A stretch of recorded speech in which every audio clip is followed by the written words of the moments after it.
A turn-based grand strategy game on the scale of Total War Three Kingdoms often struggles to present a consistent and meaningful challenge across hundreds of turns and dozens of battles.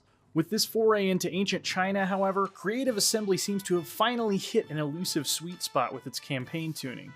A political and tactical landscape that's almost never boring, filled out with gorgeous, stylized graphics, an excellent character system, and massive performance improvements over previous games in the series leave no doubt who the new Emperor is around these parts.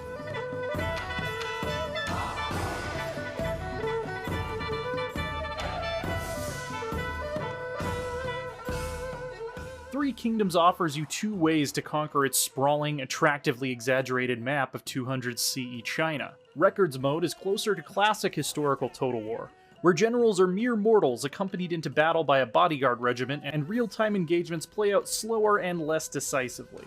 It also sometimes led me to feel like I might as well be playing any other historical Total War game, though. The campaign really comes alive in Romance mode, which is based on the semi-historical novel about the era, Romance of the Three Kingdoms. I cannot beat their strength! Perhaps retreat faster! This turns your generals into demigod-like kung fu action heroes who engage in dramatic duels and can take on hundreds of normal soldiers single-handedly. Both modes put a strong emphasis on the larger-than-life characters driving the action, including quippy banter both before and during battle that helps bring them to life. You fight like your wife! I fought my wife! That's a compliment! But some of the fun and character is definitely lost if you're sticking closer to the history books in Records mode. Spotlighting named characters helps make up for the fact that the armies themselves aren't quite as diverse or interesting as, say, the Warhammer Total Wars or even Thrones of Britannia's. We're back in the land of swordsmen, spearmen, archers, and cavalry in various configurations, maneuvering to best exploit the rock-paper-scissors relationship between different troop types. And there aren't competing ethnic groups to shake things up, since all the action takes place between factions that are decidedly Chinese. Diversity in army composition is encouraged in other ways, however, as troops are recruited to a specific character's retinue, and armies are made up of 1 to 3 of these. Also, each general has a class. Vanguards are great at shattering enemy formations and get bonuses to recruiting and leading shock cavalry, for instance, while strategists focus on passive buffs instead of direct action and improve recruitment and performance of archers. So you'll want to compose forces around complementary generals with regiments that take best advantages of their bonuses.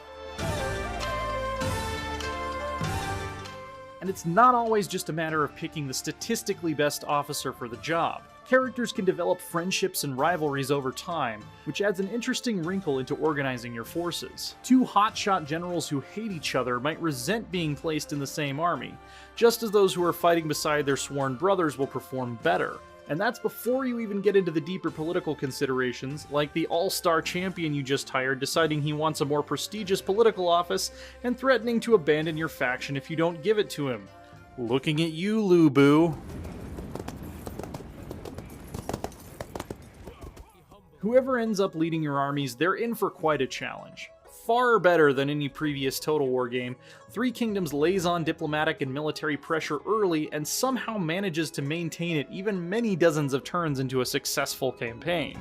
The open geography of China is at least partly to thank for this, but the aggressiveness of the AI and the way armies are trained and deployed play a role as well. I've always been bored to tears by that late-game Total War slog of sending a few godlike stacks of elite troops around the map to mop up all resistance with auto-resolve battle after auto-resolve battle. But even on the default difficulty, Three Kingdoms offered me tense, fairly balanced, exciting battles throughout. The one drawback is that it got a little bit exhausting after a certain point.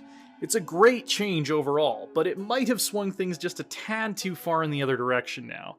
I wouldn't mind being able to effortlessly crush a stubborn enemy on their last legs every once in a while, just as a reward for fighting my heart out for so long.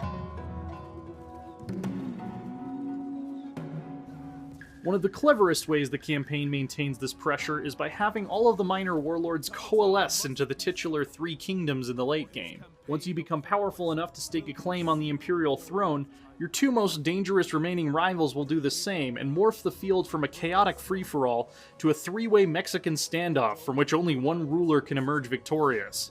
It provides the same great escalation in tension as the Realm Divide mechanic from Shogun 2, but without arbitrarily handing half of your hard-won provinces to rebels. The gold dragon ornament on top of all of this is that Three Kingdoms runs like an absolute dream. Every Total War game since Rome 2 has had significant performance issues, even on high-end hardware.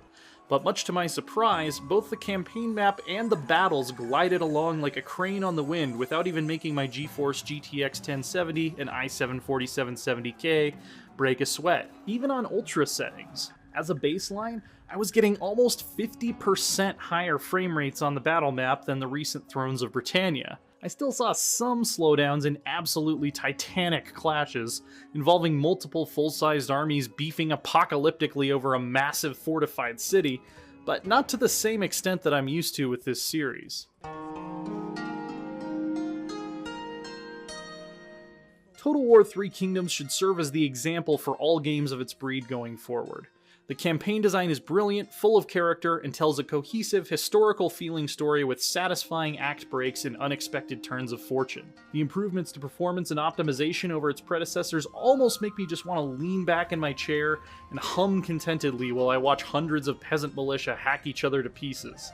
Its relentless ability to constantly provide challenging battles can almost seem like too much of a good thing sometimes, but it's still a huge improvement over what came before.